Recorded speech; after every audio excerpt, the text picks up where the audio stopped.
خوش آمدید۔ آج ہم کچھ اہم ذرائع کا جائزہ لے رہے ہیں۔ یہ ذرائع مشرق وسطیٰ، خاص طور پر سعودی عرب اور پاکستان کے مستقبل کے حوالے سے کافی سنجیدہ تجزیے پیش کرتے ہیں۔ جی، اور کچھ پیش گوئیاں بھی؟ ہاں، پیش گوئیاں بھی۔ یہ مواد بنیادی طور پر ڈاکٹر اسرار احمد مرحوم کے ایک خطاب پر مبنی ہے۔ غالباً 1990 کے اوائل کا خطاب ہے یہ۔ جی، لگتا تو یہی ہے۔ اس وقت کے حالات کا ذکر ہے۔ اس میں تاریخ، اس وقت کے حالات اور آنے والے ممکنہ خطرات کا ایک گہرا نقشہ کھینچا گیا۔ تو ہمارا مقصد آج یہ ہے کہ ان تجزیوں سے اہم نکات نکالیں اور سمجھیں کہ ماضی کے واقعات حال کو کیسے متاثر کر رہے ہیں۔ چلیں شروع کرتے ہیں۔ بالکل۔ دیکھیں، ان ذرائع کا جو مرکزی خیال ہے نا، وہ یہ ہے کہ موجودہ صورتحال، خاص طور پر مسلم دنیا کی، یہ اچانک نہیں بنی۔ اچھا؟ جی، اس کی جڑیں تاریخ میں بہت گہری ہیں۔ آپ 20ویں صدی کے آغاز کو دیکھیں۔ خلافت عثمانیہ کا خاتمہ، پھر قومی ریاستوں کا بننا ایک تسلسل ہے۔ یمن، عراق، شام، یہ سب شامل تھے۔ لیکن پھر پہلی جنگ عظیم ہوئی اور اس نے سب کچھ بدل دیا؟ بالکل۔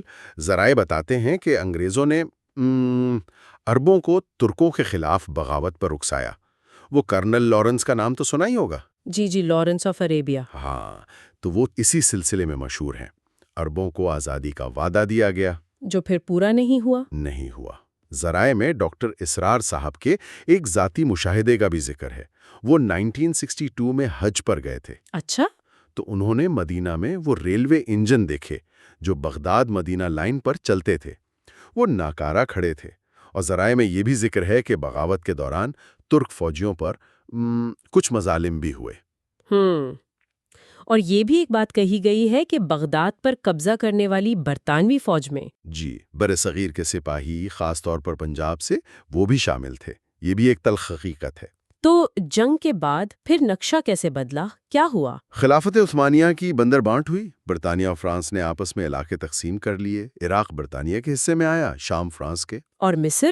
مصر تو پہلے ہی برطانوی اثر میں تھا۔ حجاز یعنی مکہ مدینہ والا علاقہ، وہ شریف حسین کو ملا جو بغاوت کے رہنما تھے۔ اور سعودی خاندان، وہ کب سامنے آیا؟ وہ نجد کے علاقے سے ابھرے۔ شروع میں شاید اتنے اہم نہیں تھے، لیکن ذرائع کے مطابق جب تیل دریافت ہوا اچھا، تو ان کی اہمیت اور اثر و رسوخ وہ بہت زیادہ بڑھ گئی۔ اور اسی دوران پھر یہ قومی ریاستوں کا تصور مضبوط کیا گیا، مصری، شامی، عراقی، الگ الگ شناختیں۔ بالکل۔ ذرائع تو اسے استعماری حربہ کہتے ہیں۔ یعنی اسلامی اتحاد یا خلافت کے تصور کو کمزور کرنے کے لیے؟ جی بالکل، مصنوعی سرحدیں بنا دیں، الگ قومیتوں کو ابھارا۔ پھر جب دوسری جنگ عظیم کے بعد برطانیہ، فرانس کمزور ہوئے، امریکہ نئی طاقت بنا، تو ایک امید پیدا ہوئی تھی کہ شاید مسلم دنیا متحد ہو جائے؟ ہاں، یا کم از کم عرب دنیا، جن کی زبان، ثقافت مشترک ہے۔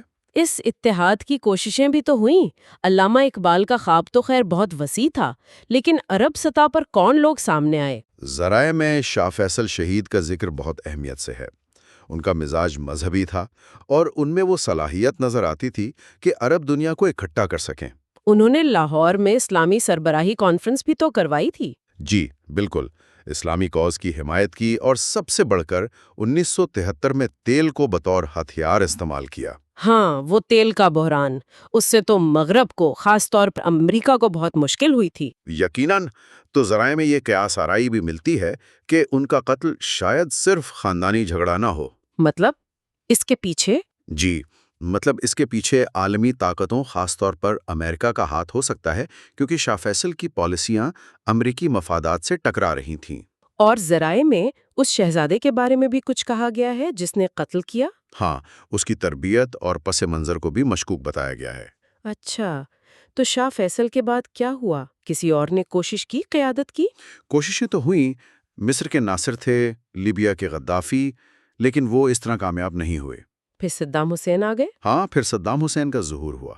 ذرائع کہتے ہیں کہ وہ تھے تو سیکولر، باعثی نظریات والے، یعنی عرب قوم پرستی اور سوشلزم کا مکسچر۔ لیکن عرب عوام میں مقبول تھے؟ جی، خاص طور پر نوجوانوں میں ایک کشش تھی ان کی، شاید اس لیے کہ وہ مغرب اور اسرائیل کے خلاف سخت باتیں کرتے تھے۔ اور یہ بات ظاہر ہے امریکہ کے لیے قابل قبول نہیں تھی، خاص طور پر خلیج کے تیل کی وجہ سے۔ یقیناً، ذرائع کا تجزیہ یہی ہے کہ امریکہ کا اصل مقصد تو تیل کے مفادات کا تحفظ تھا، اور وہ اس کے لیے کچھ بھی کر سکتا تھا، یہاں تک کہ سعودی شاہی خاندان کو بھی استعمال کرنے یا ہٹانے سے گریز نہ کرتا۔ یہ تجزیہ 1990 کے خلیجی بحران کے وقت کا ہے۔ اچھا، یہ تو ہو گیا تاریخی پس منظر۔ اب مجھے یہ بتائیں کہ ذرائع اس وقت کی یعنی 1990 کے آس پاس کی سعودی عرب کی اندرونی صورتحال کیا بتاتے ہیں؟ کیا وہاں سب ٹھیک تھا؟ نہیں، ذرائع کے مطابق وہاں اندرونی طور پر بھی کافی بے چینی تھی۔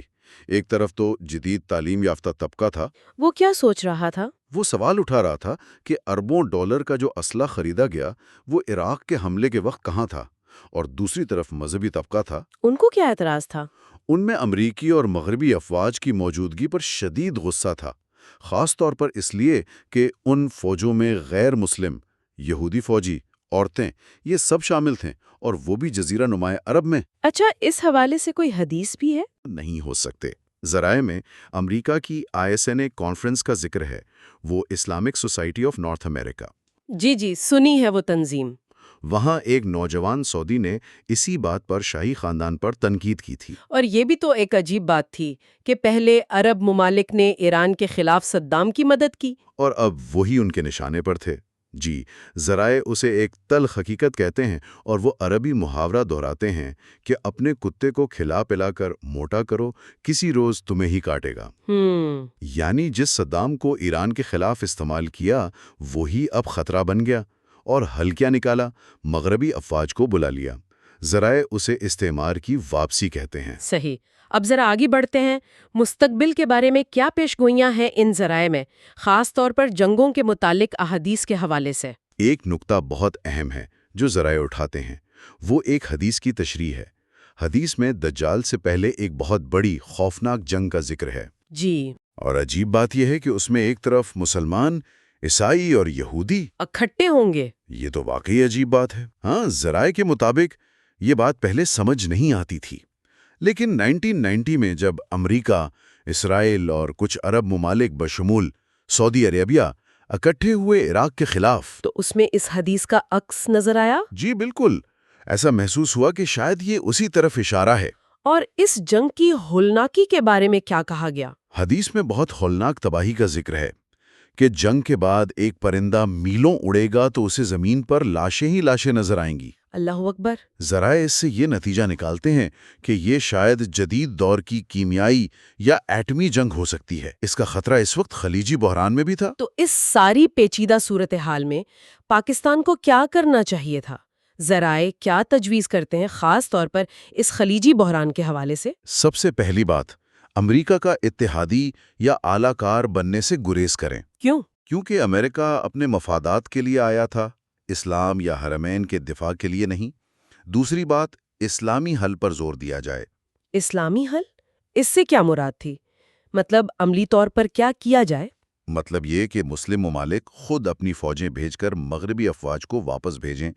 قرآن کی آیت کا حوالہ ہے کہ اگر مسلمانوں کے دو گروہ لڑ پڑے تو صلح کراؤ، اور اگر ایک زیادتی کرے تو سب مل کر اس سے لڑو یہاں تک کہ وہ اللہ کے حکم کی طرف آ جائے۔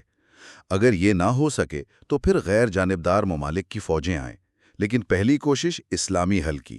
اور اگر پاکستان اپنی فوج بھیجتا تو اس کا کردار کیا ہونا چاہیے تھا؟ ذرائع کا موقف تھا کہ پاکستانی فوج اگر جائے تو صرف اور صرف حرمین شریفین کے تحفظ کے لیے، امریکی یا سعودی شاہی مفادات کے لیے نہیں۔ اس میں حرمین پر سعودی کنٹرول پر بھی کچھ تنقید تھی۔ جی، تنقید اس بات پر تھی کہ گو ماضی میں خدمات اچھی تھیں، لیکن امریکی افواج کو بلانے کے بعد صورتحال بدل گئی ہے۔ پہلے ایران مطالبہ کرتا تھا کہ حرمین کو بین الاقوامی اسلامی کنٹرول میں دیا جائے، جس سے پہلے مسترد کیا گیا تھا۔ ہاں، کیونکہ اس وقت سعودی حکومت خدمت میں کوتاہی نہیں کر رہی تھی، مگر اب ذرائع کے مطابق حالات مختلف تھے۔ اچھا، اس وقت پاکستان کو خود کن خطرات کا سامنا تھا، اندرونی اور بیرونی طور پر؟ بیرونی طور پر تو سب سے بڑا خطرہ بھارت کے حملے کا تھا، اور اس کی وجہ بتائی گئی پاکستان کی داخلی کمزوری۔ داخلی کمزوری کس طرح کی؟ خاص طور پر سندھ میں علیحدگی پسندی کے رجحانات۔ جی ایم سید کی رہائی اور ان کے بیانات کا ذکر ہے، جن میں مبینہ طور پر پاکستان توڑنے اور سندھ دیش بنانے کی بات تھی۔ اوہ!